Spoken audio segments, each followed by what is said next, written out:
मेरे सामाजिक परिवार के सभी सदस्यों को राम राम। कल रात नेपाल की अंतरिम प्रधानमंत्री के तौर पर महिला मुख्य न्यायाधीश रहीं, उनसे पहले कोई नहीं हुआ और मुझे ध्यान में नहीं आता कि उनके बाद भी कोई महिला मुख्य न्यायाधीश रही हो। सुशीला कार्की जी वो अंतरिम प्रधानमंत्री बन गए। अब वैसे तो जिस तरह की नेपाल की स्थितियां थीं उसमें तुरंत कोई न कोई ऐसा निर्णय हो कि बड़ा आवश्यक था। नेपाल को जिस तरह से जला दिया गया, छात्रों के आंदोलन में जिस तरह से अराजक घुसे, और ऐसा आंदोलन जब होता है तो उसमें अराजकता फैलने के, अराजकों के घुसने की आशंका बहुत बढ़ जाती है। ये हमेशा आंदोलन करने वालों को तय करना होता है। जेनजी का कोई ऐसा नेता तो था नहीं, उनके अलग अलग जो नेता थे, सुदान गुरुंग हो, बालेन शाह हो, या दूसरे जो रवि लामछेनी हो, या ऐसे जो दूसरे नेता थे, उनका भी कोई ऐसा नहीं था कि एक की बात सब सुनने वाले। इसका एक प्रमाण तब भी दिखा जब अंतरिम प्रधानमंत्री के लिए नाम आना शुरू हुआ तो एक बड़ा वर्ग था जो पहले से बालेन शाह की बात कर रहा था, जो काठमांडू के मेयर हैं। इंडिपेंडेंट जीते थे, नेपाली कांग्रेस और जो माओइस्ट पार्टियां हैं उनको हरा कर जीते थे, बड़ा उनका प्रभाव है। और सुदान गुरुंग हामी नेपाल वाले, जिन्होंने नेपाल में जो भूकंप आया था उस वक्त बड़ी मदद की थी, लोगों की काम किया था। अब कई बार ये भी कहा जाता है कि ऐसे में ही जो इंटरनेशनल ऑर्गेनाइजेशंस हैं इसी रास्ते से घुसती हैं। आप लाख कहें कि ये क्रिश्चियन मिशनरी फंडेड है, आप लाख कहें कि ये यूएस एड फंडेड है, आप लाख कहें कि अमेरिका ने इसमें मदद की है, आप लाख कहें कि चाइना फंडेड है, लेकिन आप कुछ कर नहीं सकते, क्योंकि ठीक है ना भाई, दुनिया ऐसे ही चलती है, एक दूसरे की मदद, एक दूसरे को आगे बढ़ाना, ऐसे ही होता है सब कुछ। अब इसके बाद इतना ज़्यादा आतंक, इतनी अराजकता हो गई थी कि उसमें एक नया नैरेटिव चला दिया गया। भारत में जो कांग्रेस समर्थक हैं वो एक अलग ही कहानी गढ़ने लगे कि नेपाल से रिश्ते खराब हो गए, नरेंद्र मोदी की नीति नहीं, जबकि रिश्ते तो यूपीए के शासनकाल में खराब हो गए थे, उस समय से खराब हुए थे, कांग्रेस के शासनकाल में खराब हुए थे, कोई नरेंद्र मोदी के शासनकाल में नहीं खराब हुए। इसको समझिए, नरेंद्र मोदी के शासनकाल में उनकी मदद की गई, बेहतर करने की कोशिश की गई, एक सेंटिमेंट है, और हम चूंकि वो संप्रभु राष्ट्र है उसकी भावनाओं का, उसके सेंटिमेंट का सम्मान करते हैं। लेकिन जो ये सुशीला कार्की जी अंतरिम प्रधानमंत्री बनी हैं, इसने एक काम कर दिया, भारत विरोधी एजेंडा नैरेटिव जो नेपाल में और भारत में चलाने वाले लोग थे, क्योंकि भारत में भी कई ऐसे विपक्षी पार्टी के नेता हैं, दल हैं जो नेपाल होते देखना चाहते हैं। और मैं कल आपको परसों ही बहुत विस्तार से बता चुका हूं कि ढाका, कोलंबो और काठमांडू मॉडल भारत में क्यों नहीं चल सकता, क्योंकि उसकी कोशिश तो पहले हुई, नहीं हो पाया। और 2011 में स्वतःस्फूर्त जनता आई भी तो यहाँ ऐसा नहीं था कि हम राष्ट्रपति भवन जलाने जा रहे थे, हम सर्वोच्च न्यायालय जलाने जा रहे थे, हम कोई विधानसभा जलाने जा रहे थे, हम कोई नेता की पत्नी जलाने जा रहे थे, हम कोई नेताओं का घर जलाने जा रहे थे, हम दौड़ा दौड़ा कर पीटने जा रहे थे। हमारी ये मंशा नहीं है, हम कम्युनिस्ट आइडियोलॉजी के लोग नहीं है। और हम चीन की तरह थियानमेन चौक पर 10,000 छात्रों को टैंक से कुचल कर, गोलियों से मारकर भी नहीं काम करते। हम नेपाल की तरह गोलीबारी भी नहीं करते हैं।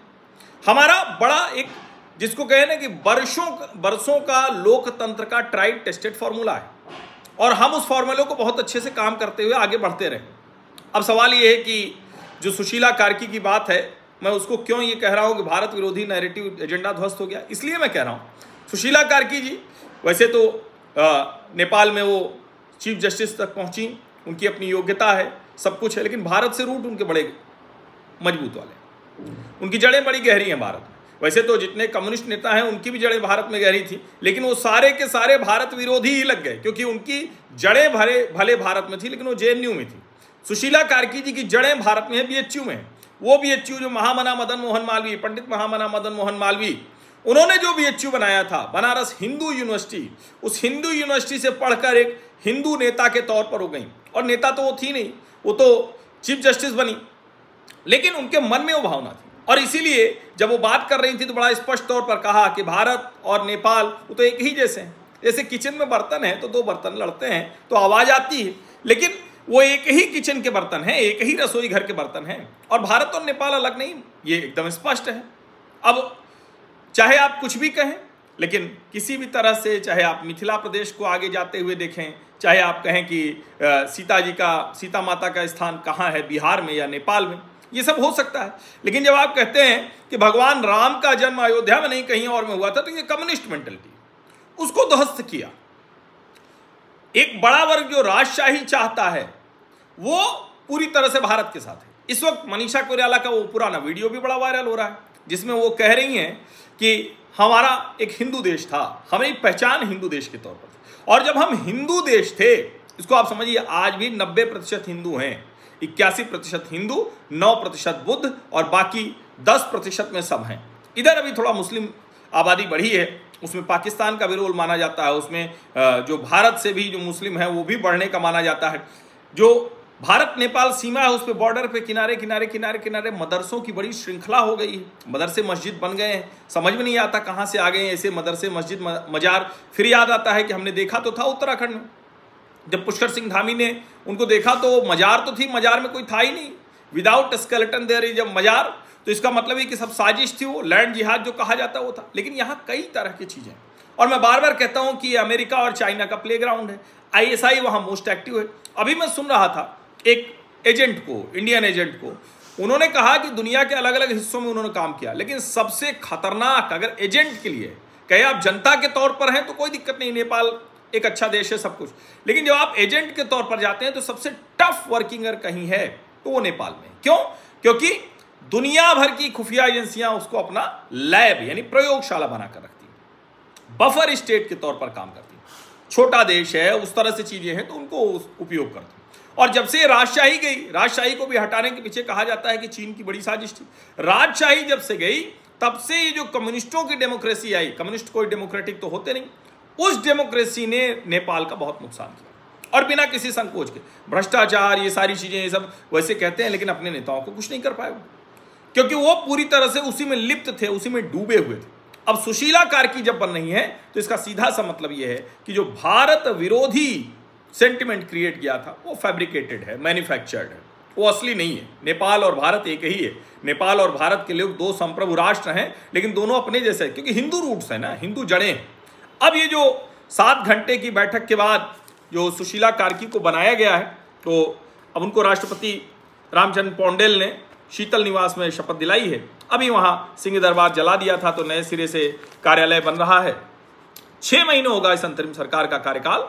मार्च 2026 में संसदीय चुनाव कराने का प्रस्ताव हो सकता, करना ही चाहिए हर हाल में, सुशीला जी को ये करना ही चाहिए।